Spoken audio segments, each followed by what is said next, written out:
कक्षा 9 विज्ञान पाठ 9 बल तथा गति के नियम।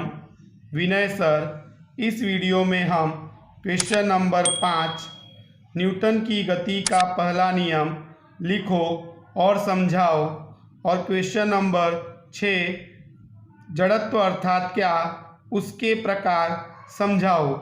इन दोनों प्रश्नों के बारे में अध्ययन करेंगे। सबसे पहले क्वेश्चन नंबर 5 न्यूटन की गति का पहला नियम लिखो और समझाओ। पहला पॉइंट, प्रत्येक वस्तु अपनी स्थिर अवस्था अथवा सुरेख पथ पर एक समान गति की अवस्था में बनी रहती है जब तक कि उस पर कोई बाह्य बल न लगाया जाए।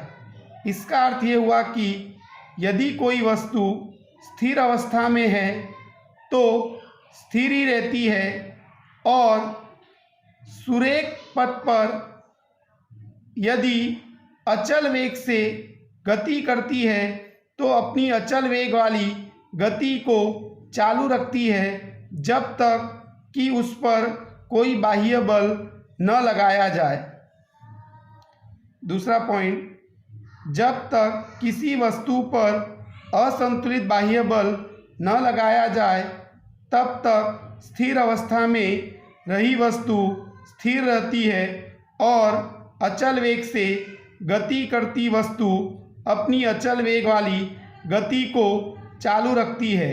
इसका अर्थ ये हुआ कि जब तक किसी वस्तु पर असंतुलित बाह्य बल नहीं लगाया जाता तब तक अगर वस्तु स्थिर है तो स्थिर ही रहती है और यदि अचल वेग से गति कर रही है तो अपनी अचल वेग वाली गति को चालू रखती है।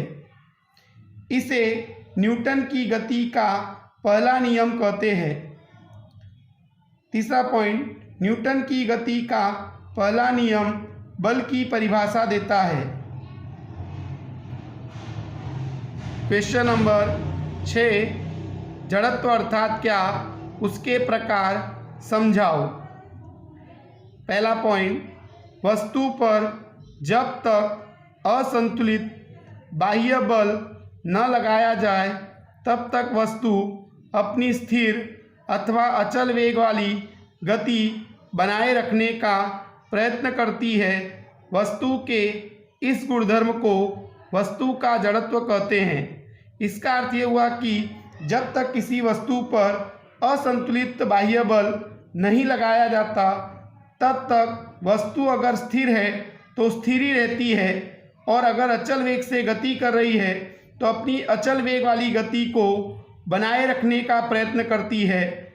वस्तु की अपनी स्थिति को बनाए रखने के गुणधर्म को वस्तु का जड़त्व कहते हैं।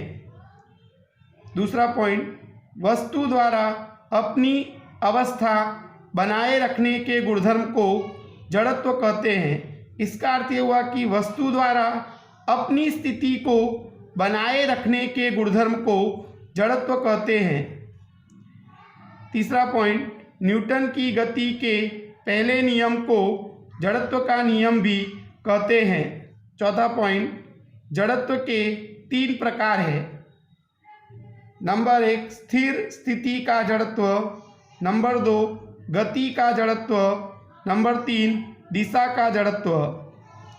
नंबर 1 स्थिर स्थिति का जड़त्व। पहला पॉइंट, वस्तु के जड़त्व के गुणधर्म के कारण वस्तु स्थिर अवस्था में रहने का प्रयत्न करती है कि जब तक उस पर असंतुलित बाह्य बल न लगे। इसका अर्थ ये हुआ कि वस्तु तब तक स्थिर रहने का प्रयत्न करती है जब तक उस पर असंतुलित बाह्य बल न लगे, यानी कि वो अपनी स्थिर स्थिति को बनाए रखने का प्रयत्न करती है, तो इसे स्थिर स्थिति का जड़त्व कहते हैं। नंबर 2 गति का जड़त्व। पहला पॉइंट, वस्तु के जड़त्व के गुणधर्म के कारण वस्तु अचल वेग से गति करती हो तो वह अचल वेग से गति चालू रखती है, कि जब तक उस पर असंतुलित बाह्य बल न लगे।